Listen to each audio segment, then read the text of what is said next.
So today's guest is Righteous Punk. Based in Provo, Utah, Righteous Punk is the solo project of Zach Nell, former lead singer of the esteemed band Roseburg. Fresh off the release of his debut single, A Tree, a Punk, Two Masks, a Dove, welcome Righteous Punk. Hey, man. Yeah, thanks guys for having me. Yeah, of course. You're in Palm Springs right now. I'm in Palm Springs. It's like 80, 85 outside. Oh, I'm jealous. That's so cool. Just got done golfing. That's perfect. All right, so let's start at the start. Where were you born and raised, and how was music first introduced into your life? Can you say that again? Sorry. Yeah, so let's start at the beginning. Where were you born and raised, and how was music first introduced into your life? Yeah, so I was born in American Fork, Utah. I was raised in like the Provo area. I don't know.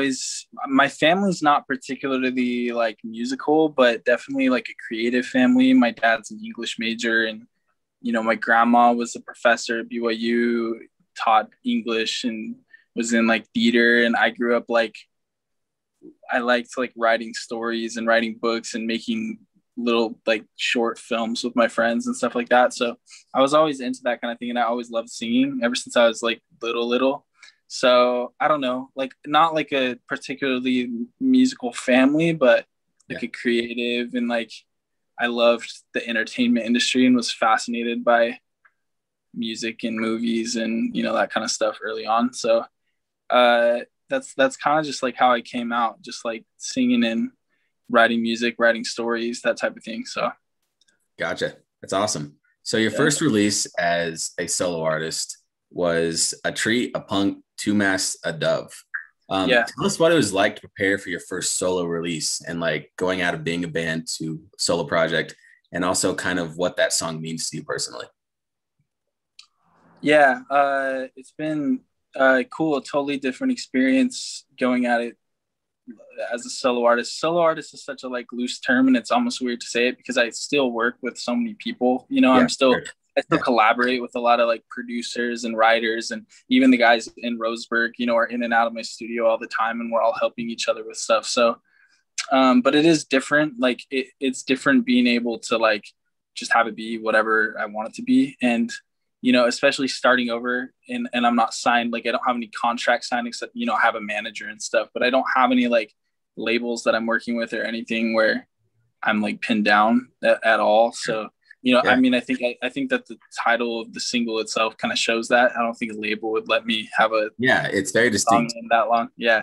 Which is fun at the beginning, especially that I think it's a good time for me to be able to, I look at it as like setting the stage for, hopefully one day the audience grows, the project grows, the team grows. And though that's like exciting, you automatically are going to lose a little bit of like creative control, as that happens. So absolutely, this is the stage where I can like make it whatever I want it to be.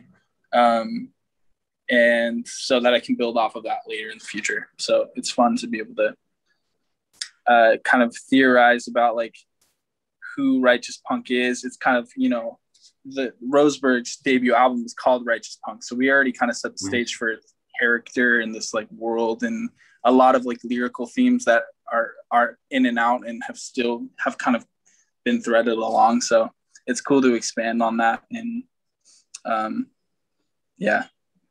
Tell us more about Righteous Punk. What does that mean? Yeah, so Righteous Punk, the best way I've been able to explain it is it's an archetype. The name itself I like because it's kind of a contradiction. Like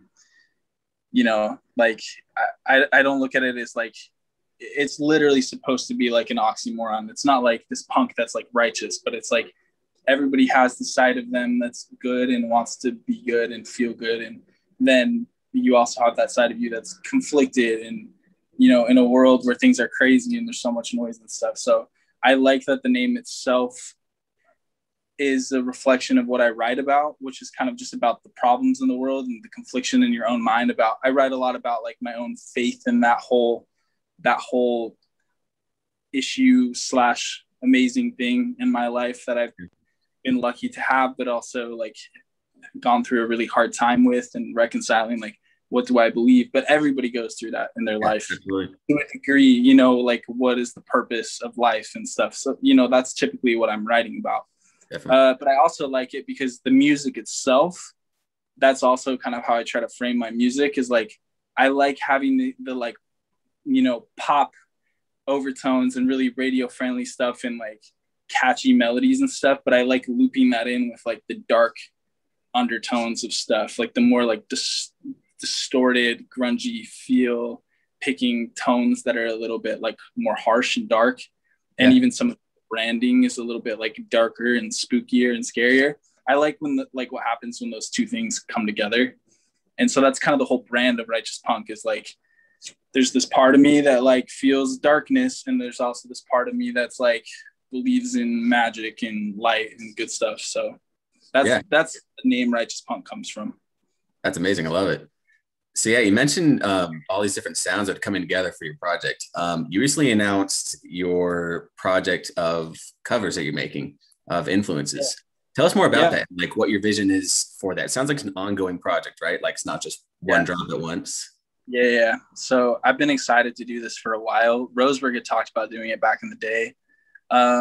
Just because I like switching it up like that. You know, it's a totally different creative mindset when you're going in trying to cover somebody else's song. Part of it, I'm doing it to push myself as a producer, because I produce pretty much all my own music. I have collaborators, but you know, like I produce all my own stuff. So pushing myself that way to try to like see like what are these other people doing and what does this look like when I do it. It's a good way to break up the creative process for me instead of just writing all the time. And also a way to, you know, pay tribute to these artists that I legitimately have been influenced by and love and have been a big part of my life. So yeah, it's an ongoing process. So, you know, as I, you know, I'll release singles or an EP. I'm working on an EP right now that should be out this summer, called The 20s Renaissance. But throughout the single releases and the EP releases, I'll probably, you know, litter out some of the covers. And then the goal is by next year sometime to have those covers that I announced. I think it's like 17 covers will be released as an LP called Artists Who Inspired Righteous Punk Volume 1. And that'll be out next year. So. Will that be your first LP, do you think? Or do you think you'll have your own original LP? I think that I'll have an original LP out before then. That's the goal. So I'm going to string together a few EPs over the next year that will make up a full-length record of my own. And then I think pretty quickly after that, I'll drop the covers LP, because that should be, you know, about done by then. I will have released a lot of those. So that's the goal next year. Lots of music. That's awesome. Yeah. And one like big thing I noticed about you is that you seem to have such good vision for what you want. I mean, starting off, I mean, you have the visual brand, you have the music brand, you have kind of an idea of the sound you want. It sounds like you have goals going forward for like next year. So I just want to compliment you on that. That's amazing that you have all that. Yeah, thanks, man. Yeah. I think it helps. One thing I'll say about that, it helped to have gone through Roseburg first, because I learned a lot that way about what I do want and what I don't want. Some of the best, I've really learned what it means that, you know, you learn the most like from your failures. They're not necessarily failures, but just, you know, what I didn't love about the last project and decisions I made that I shouldn't have. I think I know better now what I want this project to look like. So there's a lot of, sometimes I shoot myself in the foot and get too ambitious and try to bite off more than I can chew, but I like setting goals. I've always been a goal setter and I give myself timelines for things. So yeah. Yeah, no, that's great. That's perfect. I mean, yeah, so many artists when they start off, I feel like there's almost a necessary phase where you kind of have to figure out and test the waters themselves. But it's great you've had this kind of, I don't want to say training round, but this round to kind of test the waters yourself first before diving into your current project. So that's great. Yeah, exactly. Cool. So you're talking about all these influences you had that are going to be, you know, made covers of. Were there certain periods in your life where one influence was, you know, bigger for you than the next, like certain genre specifically, or have they always kind of just mixed together for you? Like I notice you have everything from like Coldplay to Blink-182. Was there like a punk phase and everything, or how'd that go? I don't know if I've had like phases per se. I mean, like I last year, 2019, really, and a little bit of last year, I went through a very metal went back to a very metal phase of my life. I've always been really influenced by, my first favorite bands were pop punk bands. I think that kind of just came with the time that I was growing up. I was born in 97, and, you know, early 2000s mainstream radio was Blink-182 and My Chemical Romance and All American Rejects and all these, like, and there's, you know, some of those covers on there of Blink and Green Day and stuff. Those were my first favorite bands, which kind of bled into like the post-hardcore, Sleeping with Sirens, Bring Me the Horizon, Pierce the Veil type of thing. So I'm very heavily influenced by a lot of that sound, and I would say even more just like that aesthetic, you know, even branding wise. That's like that feels like home to me, kind of. That's always kind of been a thread through my life, is the metal and punk thing, you know. But also, you know, high school I was very into hip hop and rap, and I think that that's made its way into my production consistently. A lot of the like sampled drums and a really hard hitting bass and some of those modern techniques of pop and hip hop. I've always loved catchy music. That's always been, you know, the top line, the lead lines and stuff. That's always been important to me. So you mentioned your aesthetic, how, you know, punk influences your aesthetic. Tell us more about that, because it seems like there's a heavy factor of design and like graphic design specifically in your profile right now. Tell us more about that. How can you and your vision for it? Yeah, that's always been really important to me. I've always been very much a perfectionist when it comes to the way that it looks, because I think it would be like a pity to like spend all the money and time that I spend on my music just to have it look, you know, terrible afterwards and have that be an afterthought. I don't like the idea of that being an afterthought. I think part of the reason why I have begun to have that down to a science, one, from experience, again, like the Roseburg experience, and over time, and it didn't look exactly how I wanted it to. And even to a degree, Righteous Punk isn't there yet. That's like an ongoing process. Like Roseburg, it took like 2 or 3 years to finally be really proud of the brand that we had created. Yeah. But yeah, I think part of it is because I write. I'm a very like visual writer. Like as I'm writing music, a lot of the time I write based off of like images that I have in my head, which is funny because I'm not like an artist. I don't draw. It's nothing like that. But I just see things. That's kind of how I, you know, some writers like write like the music first, or some writers write like poems and stuff, and it's all based off of like their poetry. And some actually like draw. For me, I just kind of get these like visuals in my head or concepts in my head, like one word that I really like in an associated like vibe or situation, or like a color scheme. I think a lot in terms of like color and textures and like places. That's why like Roseburg was so heavily influenced by like Oregon. I liked writing from like the place that we met in trees and forests and the color of green and like these like mundane crappy towns that like are kind of grungy and plain and stuff. Like I really liked that. That's kind of like, you know, I collect like information that way, and that's where I write from. So yeah, the Righteous Punk branding and stuff comes from a place of like, I knew I wanted the color to be, you know, white and really light whites and blacks and stuff. I wanted it to look kind of like celestial and kind of like almost like heavenly, this like heavenly, like Renaissance. That's a word that I've used a lot. Like, that's why I have that kind of paint texture over everything.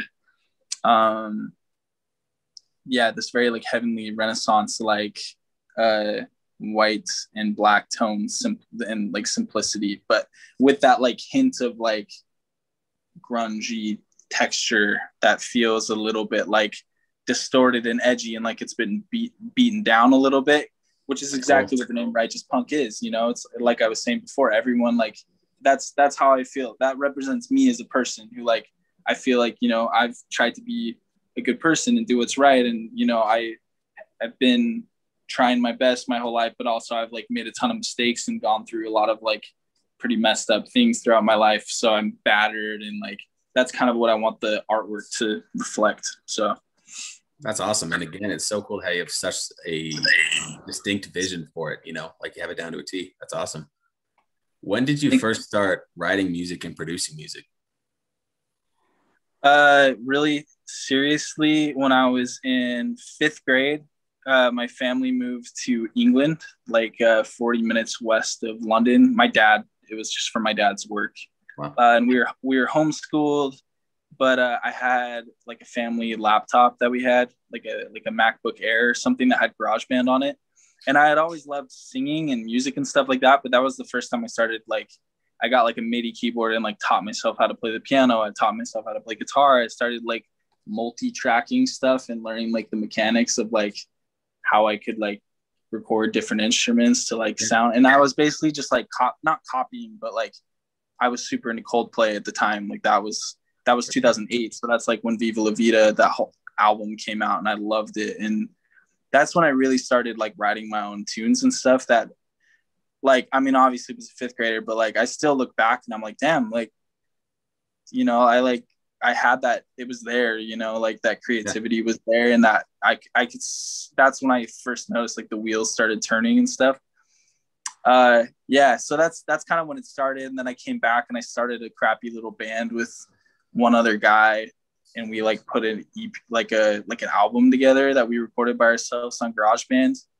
But then I started like really going to like real recording studios and started like making actual records when I was in high school. And I released some like solo Zach Nell music in high school. So I had the background. It was always like recording though. Like I wasn't playing a bunch of live shows, but I was really fascinated with like recording and the recording studio process. So, and the production process and producing my music. So it started from a pretty early age for me. Yeah, it's awesome. I mean, you had your whole life to keep learning. So, I mean, of course it's added up. Were you involved in the recording of Roseburg, like the production side of it?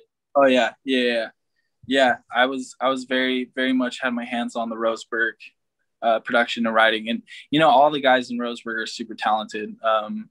Usually how it would go is I would say on like, I don't know what the percentage, like 80% probably of stuff. Usually I would start an idea or something, like start a demo, and then I would run it by like Keith, our drummer. And a lot of the time he was like writing the percussion or taking my really simple percussion and like, you know, making it his own. And but I'd say my biggest skill set as a writer is like structuring out the song and arranging the songs and stuff. So I'd get the idea there, and the other guys in Roseburg were really talented at just writing parts, you know. And sometimes, I mean, there's lots of stuff that like Sam, our guitar player, would start, or Keith, our drummer, would start. So it was a collaborative process, but I very much had my hands on the production side of things.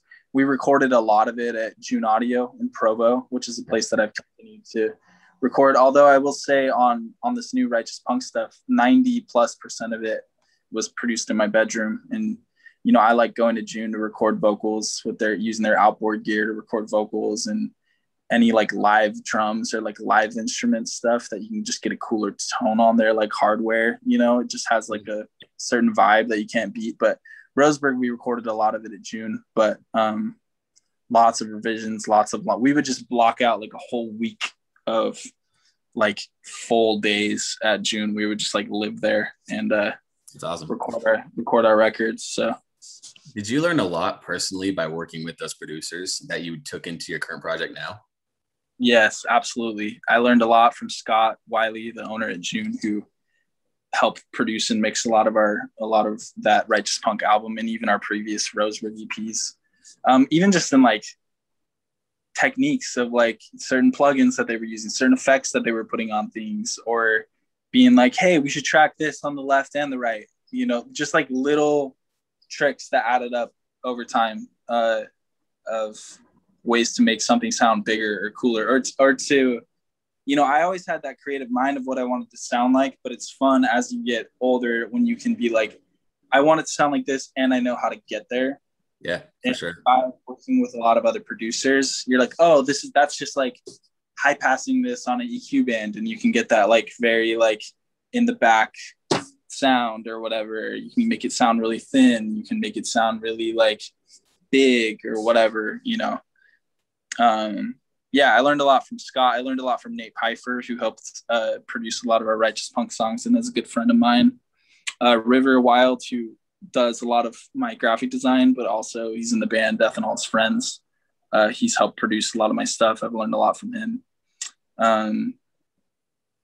Yeah, lots of great producer friends of mine that I just take tricks from over time. So yeah, that's interesting. I mean, it's interesting to think about, like, a lot of bands prefer to, you know, go the cheap route first and just produce their own stuff or produce at home. But from what I've heard and what I've found is that going to these actual studios and working with these professional producers and stuff, you actually take a lot more than just the recording home, you know, like you take experience, you take, I mean, their input, you take a lot more than just the sound. It's great to have ears. My process is usually a lot like this. I'll start I like being alone a lot of the time when I start the ideas, because that's where I feel like you capture the vibe of the song, which is the most important part. Like, it doesn't matter what the tones are that you're using or the arrangement or the words or whatever, you have to capture like a vibe first. Like, the moment when you started writing the song, how were you feeling? Like when you finally capture something where you were like, I could write a song every single day, but that doesn't necessarily mean it would like capture anything. It might even be like a cool song, you know, but like, it's not going to hit. It's not going to be important unless I think that it's like important. And I like captured something. That's the only way I can really explain it. And so I like being alone for that reason, because I have a really hard time finding that with other people, unless it's maybe one or two other people that I really trust and, you know how I work and don't get in the way of that. Yeah. And then afterwards, though, I've learned I want as many ears and people there, even in the recording process. Once I like kind of know what that thing is and what I'm trying to accomplish, it's great to have ears. Like you said, when you go in the studio and you take a lot more than just like the recording, you take, you know, good feedback from people of what they're actually hearing and feeling from the song. And you learn a lot. Yeah. I mean, they're professionals for a reason, you know, I mean, they have a lot of good input. I think it's important for artists to understand. Yeah. So you mentioned you played live before. What do you see, but you mentioned you're more of a studio guy too. Where do you see live or what role do you give live music for yourself going forward? That's rough, man. That's a really hard question for me. I'm different. I may be different from a lot of artists in this way. Like, live music is not as much of like a priority for me as a lot of artists. And it's not the thing that like gets me stoked as much. Like, if I'm just being completely honest. Oh, for sure. I'm excited for the day when I can play really big shows. I feel like I'm maybe just in a stage right now where I'm a little bit burnt out from I've done the van touring and the 300 cap venues for 3 years with Roseburg. You know what I'm saying? Like, I'm looking forward to hopefully hopping on some tours with some bigger bands and artists over this next couple of years as that opens up again, to really learn how to take it to the next level and work with bigger venues and talented, you know, like sound engineers at different venues and stuff. I think I'm ready for that next stage. But there's a lot that needs to be figured out. Like, what does my live set look like? You know, I only have one original Righteous Punk song out. Not to say that I don't have lots coming, but like, you know, I don't have a set list out yet. I don't have a band yet. You know, I don't know what the band situation is going to look like. So that's something that's very much still, you know, happening and I'm figuring out. And so I don't know what place that plays with in the Righteous Punk picture right now, but I'm excited to like see how that comes together, and it is important, and I am excited to, you know, it's still, I mean, I don't want to give the wrong impression like I like don't like playing live. I think it's more I'm burnt out of the small cap venues and stuff and want to take that to the next level. And I mean, I grew up watching videos of Coldplay and all these bands that I love playing in these like stadiums, you know, and like every time, like I went and watched I've seen a few shows the last couple of years, but one in particular, 21 Pilots, which is one of, if not my favorite band. I've seen them a few times and in like arenas, and I look at them and a lot of people are like, oh man, that'd be so scary. And I look at it and I'm just like, man, I'm ready. Like, I'm ready to play those huge like arena shows and stuff. That makes me more excited than anything. And so that's definitely still a huge goal of mine, to get to the point where I can play arenas. Yeah, that'd be great. I mean, it's not for lack of talent. I mean, you have these your first song had a live session piece too. And that shows you have a live sound, like it's there. Yeah. That's awesome to have those goals. And, you know, I think you'll get there someday. Yeah. Thanks, man. So what are your other goals going forward? I mean, you brushed on quite a lot of them, but just to kind of sum it all up, what's the goal for Righteous Punk, like overall? I want to just see how far I can take it. Honestly, this is a long-term project for me. It is like my project going forward. I do want to make clear Roseburg is still very much, in fact, we're going to make an official announcement about this soon, but Roseburg is still very much a band that exists, and we're still making music. And it's a very different situation for me, where it's a more like indie alternative rock band, whereas Righteous Punk is much more like a pop artist project. So it's a totally different part of my life that I think lives on and that continues. But yeah, Righteous Punk is that's the long-term goal. I want to see how far I can take it. I want to have that be the thing that provides my family. I'm getting married in June. I want to have that be the thing that, yeah, thanks, man. That I can take my, my wife and my future kids on tours and show them the world and provide for them. And I just want to work with amazing people. I want to work with more amazing producers, more amazing mixing engineers, and like I said, play in huge venues and meet people. And to me, music is very much the reason why I play music. I love music. I love writing music. I love producing music. But more than anything, I love the opportunities that music provides for me to meet people and connect with people and have experiences, because to me, that's what life is all about, is getting out into the world and, doing something. And that's my almost like a singular, simple goal for Righteous Punk, is to do stuff, that is exciting, that I can constantly and see where it goes, make a bunch of great records that mean a lot to people. And I hope I can constantly be impressing myself. And I want to always be able to throw on. I'm one of the people that I like listening to my own music. Some people, I have friends that can't handle it. I like listening to my own music if it's good. I'm a pretty good critic with myself that way. There's some songs of mine that I can't handle listening to. There's some that I love listening to. And I hope that I make a few records that become my favorite records going forward. So that'd be that's great, the big picture goal. Love it. All right. And we're going to start wrapping this up just because I want to hold you back from, Florida. Yeah, but good. yeah, what advice would you give, since you've had so much experience with Roseburg and all that, what advice would you give to a new artist starting out who just wants a sense of direction or what to do next? It's funny. My very first go-to, I remember hearing someone ask Tyler Joseph from 21 Pilots the same thing. And his only answer was, stay out of my way. And terrible and not what you guys are about. No, I mean, it's funny. I am very competitive in music and stuff. And I'm one of those people that I swear I hate 99% of music. It takes a lot for me to be like, hell yeah. And to end up on my artists who inspire list, but for the people that are really genuinely serious about this, to me, that means you're willing, this is your life. This is what you're going to make money doing. You're going to put your money on. You're not just doing this for fun. You're doing this because you're serious. And I think those are the only people who deserve to have success in music, which might sound brutal, but that's just my opinion, because that's what my experience has been. Put everything that you have into it. It's not enough to just say it means everything to you. It meaning everything to you means you put everything on hold if you need to, you don't go to that party, you stay home and you work on music. It is a genuine grind of constantly creating and doing everything that you can to make that happen.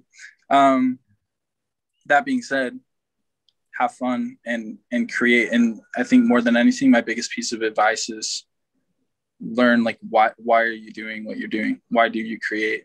You need to have that long. For me, like I said, it's because I want to provide opportunities for my family long term, and that's my why behind it. And I want to connect with human beings. That's my why. So figure out what it is for you, and then there's so many different little nuances of things that I could say. If you were talking about, what is your advice for recording? What's your advice for songwriting? What's your advice for branding a project? But I'd say you got to start with you got to know why. And if you're not serious about it, don't do it. So. Love that. Yeah. And I think it's important because some musicians forget that if you want to make a living off it, it is a job. And like, just like going to college or anything else, you need to devote your time into it to make it the best you can be, you know? Yeah. And don't put more like garbage and noise into the world. There's too many things coming out. So like, make sure if you're going to actually put something out and promote it and like add to that like insane amount of noise in the world, like don't put more garbage out there. Like do something that you spend a lot of time on and you're really genuinely proud of. So yeah. I like that a lot. Hunter, are you still there? I am here. Do you have any more questions before we wrap it up? Yeah. Where can people find you on social media? Yeah, so I'm kind of experimenting with social media because I kind of burnt myself out from social media and I stopped using it for like a year. The way that it's kind of working, the number one thing that I would say is if you really want to follow Righteous Punk and know what's going on, you can text 541-256-3210. No, 3320. Or you can just hit the link in my bio and it'll take you to the join the family tree. If you do that, I'll be able to send you personal texts where you'll be notified of every single thing that I release that's important. But I will be posting on Instagram at Righteous Punk, Twitter at Righteous Punk, anytime I have an official release. And TikTok, I'm going to try to make some interesting videos on TikTok of, me playing live. Hopefully you'll be able to get to know me better that way. And the last thing is subscribing to my YouTube channel, Righteous Punk as well, where I'll be dropping, official audio, official music videos, covers.